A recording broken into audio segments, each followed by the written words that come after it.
में। और आज हम आए हैं चरखी गांव में सरपंच जो चुनाव है उसके बारे में राय लेने के लिए।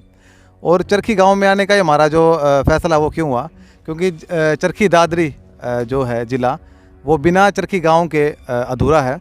और चरखी गांव जो हमारे लिए बहुत ज़्यादा महत्वपूर्ण है, तो उसका सरपंच चुनाव भी हमारे लिए बहुत महत्वपूर्ण होगा। अच्छा, 7 उम्मीदवार इस सरपंच चुनाव में उठे हैं, तो जो गांव है वो आपको ही क्यों वोट दे, उसका क्या कारण है, और आपको वोट देने का जो मकसद होगा गांव वालों के लिए, उसके बारे में आप क्या कहना चाहोगे?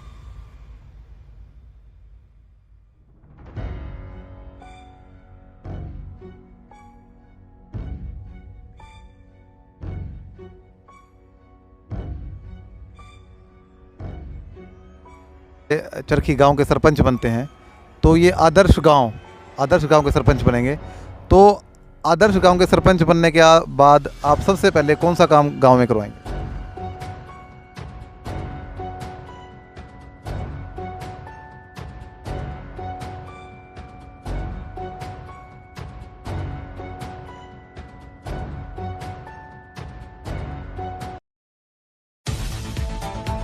आप देख रहे हैं ब्रेकिंग न्यूज हरियाणा। नमस्कार सभी साथियों का, मैं बाशित बिडलान आप सबका स्वागत करता हूं आपके अपने YouTube channel breaking news Haryana में। और आज हम आए हैं चरखी गांव में सरपंच जो चुनाव है उसके बारे में राय लेने के लिए। और चरखी गांव में आने का हमारा जो फैसला वो क्यों हुआ, क्योंकि चरखी दादरी जो है ज़िला वो बिना चरखी गांव के अधूरा है। और चरखी गांव जो हमारे लिए बहुत ज़्यादा महत्वपूर्ण है, तो उसका सरपंच चुनाव भी हमारे लिए बहुत महत्वपूर्ण होगा। इसलिए हम यहाँ पर आए हैं सरपंच जो चुनाव वहाँ की राय लेने के लिए। और लोगों की सुख बुगाट से और आपसी बातचीत से हमें पता चला है कि अनिल सांगवान जी जो हैं चरखी गांव में, उनकी सरपंच चुनाव में थोड़ी मजबूत दावेदारी है। और आज हमारे साथ भी हैं अनिल सांगवान जी, और उनसे सरपंच चुनाव के बारे में हम कुछ बातचीत करेंगे। तो सबसे पहले अनिल सांगवान जी से का हम स्वागत करते हैं अपने यूट्यूब चैनल में। नमस्कार जी। नमस्कार। अनिल सांगवान जी, आपने सरपंच चुनाव में दावेदारी जो दी है उसका जो मकसद क्या है? कोई बड़ी बात नहीं है जी। इसमें तो इतना ही है, पीछे 2-3 योजना देखी है मैंने और मेरे गांव का हालात देखा है। मुझे उससे संतुष्टि नहीं है। उस हालात से इतना सिस्टम बिगड़ा हुआ है, किसी भी साइड पे देख लो बच्चे हैं वो नशे की तरफ जा रहे हैं। और कोई गली, पीने के पानी, और सबसे बड़ी बात हमारे गांव में ज़मीन, बोने वाली ज़मीन है उसकी सेम की समस्या। काफ़ी समस्याएं ऐसी हैं, उनको देखते हुए मैंने निर्णय लिया कि अगर गांव राम मौका देता है तो मैं इन चीज़ों का समाधान करवाऊँ और मैं इसमें भागीदारी लूँ। अच्छा, 7 उम्मीदवार इस सरपंच चुनाव में उठे हैं, तो जो गांव है वो आपको ही क्यों वोट दे, उसका क्या कारण है, और आपको वोट देने का जो मकसद होगा गांव वालों के लिए, उसके बारे में आप क्या कहना चाहोगे? वैसे तो मैंने देखा है, मैं सुबह से शाम तक गांव में ही रहता हूँ। इलेक्शन का दौर है और इस टाइम काफ़ी लोग रुचि ले रहे हैं इलेक्शन में, तो उनकी भावनाओं को भी देखते हुए तो मैं ये कह सकता हूँ कि लगभग 50 से 60% पब्लिक ने तो मन बना लिया है कि भाई एक तो मेरी शराफत और गांव के हर सामाजिक कार्य में भाग लेना, किसी भी तरह कोई खेल का विषय हो या कोई अन्य कोई भी विषय हो, शिक्षा के बारे में हो, तो मैं इसमें अग्रणी रहता हूँ। मेरी हमेशा कोशिश ये रही है। और जैसे लेडीज़ है उनकी काफ़ी समस्याएं हैं, तो इन समस्याओं को देखते हुए मैं ये कह सकता हूँ कि गांव मेरे पे विश्वास करे और मैं इन समस्याओं का समाधान करवाऊँ। अच्छा, ये अनिल जी बता रहे हैं कि खेल कूद की जो व्यवस्था वो की जाए। अच्छा, गांव में स्टेडियम की व्यवस्था नहीं है क्या? है। अच्छा, स्टेडियम है हमारे गांव में, काफ़ी टाइम से है। तो उसमें उचित व्यवस्था नहीं है अभी। जी हाँ, सुविधाओं की कमी है। सुविधाओं की काफ़ी कमी है।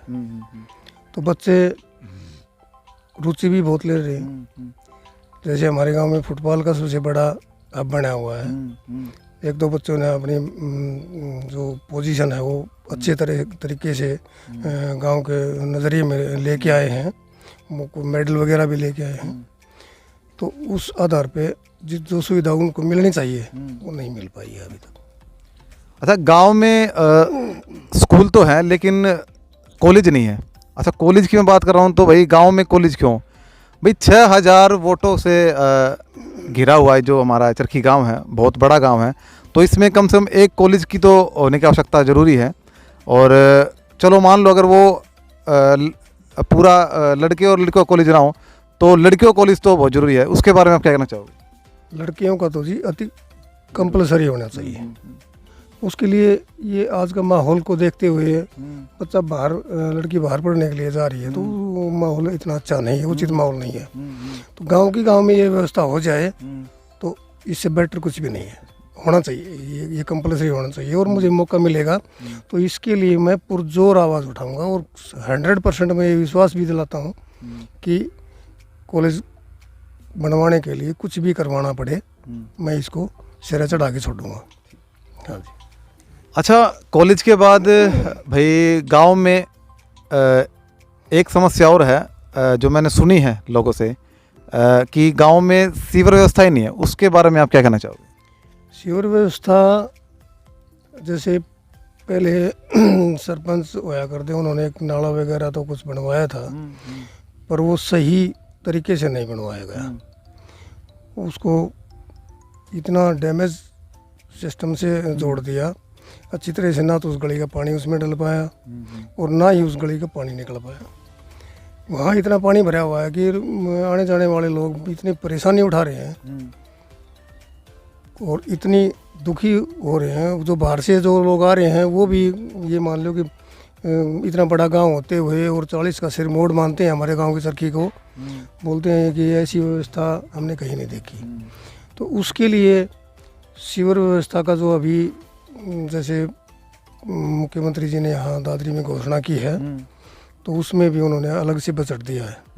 तो सीवर व्यवस्था जल्दी ही शुरू हो जाएगी। ये एमएलए साहब से भी एक दो बार बातचीत हुई है, उन्होंने भी अपने गांव के चौक में कहा है ये तो जल्दी ही शुरू हो जाएगी। और एक नाला बनना अभी शुरू हो चुका है, तो ये समस्या मिट जाएगी धीरे धीरे।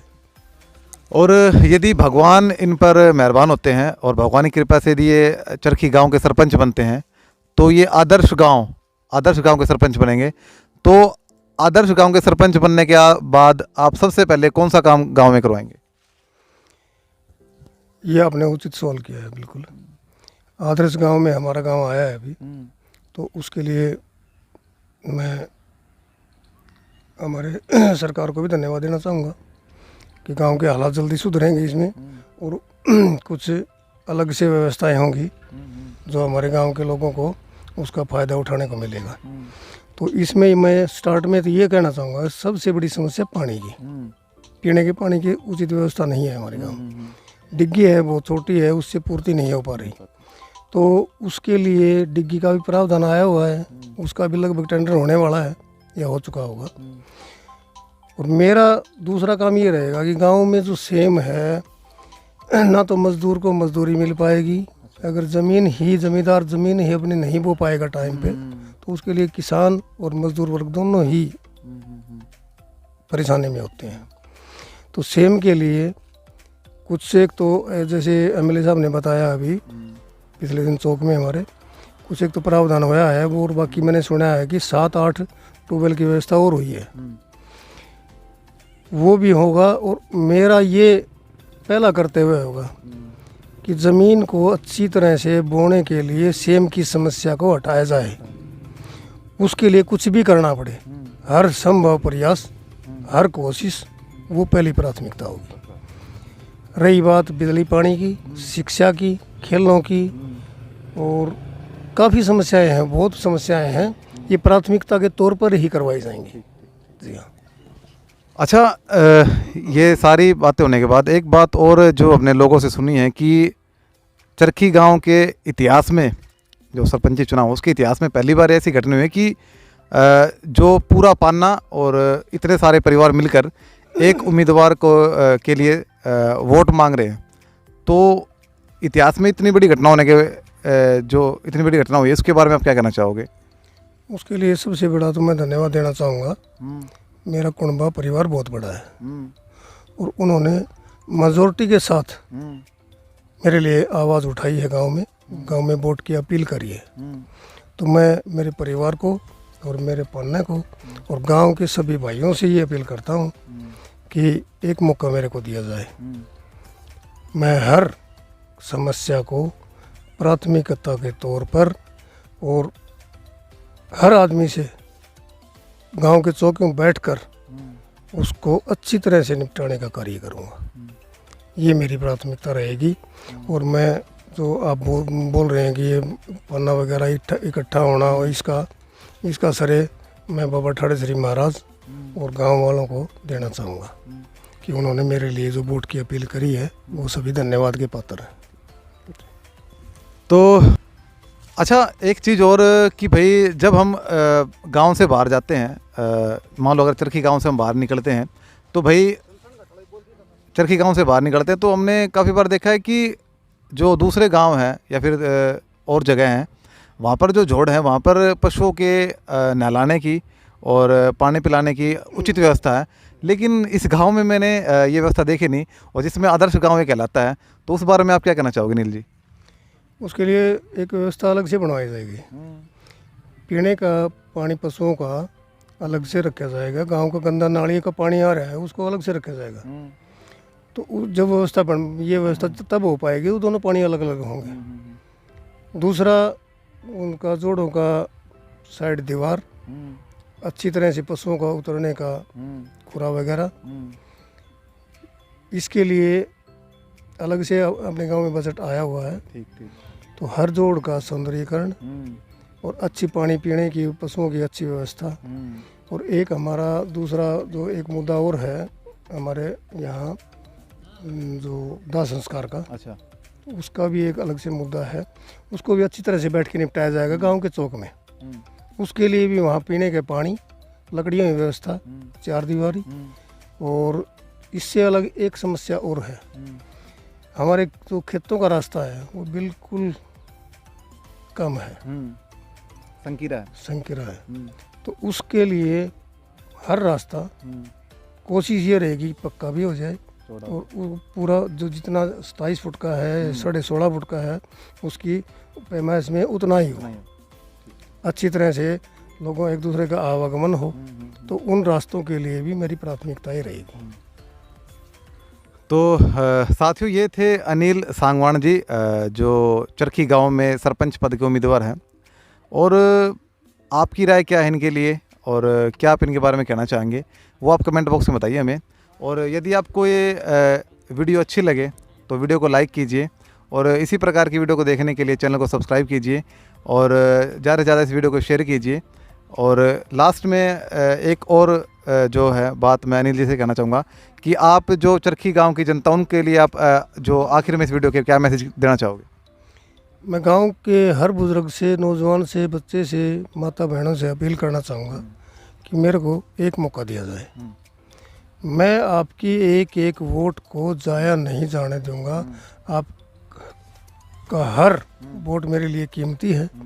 मैं सदा आपका आभारी और ऋणी रहूँगा और गांव का विकास करवा के आपका ऋण उतारूँगा। ये मेरा आपसे इस धरा पर, ये हमारे पूर्वजों का और बाबा सोमनाथ का मंदिर है, मैं इसमें बैठ के ये आश्वासन देता हूँ गांव के हर आदमी को कि मैं किसी भी तरह से गांव के विकास में कोताही नहीं होने दूँगा। जी।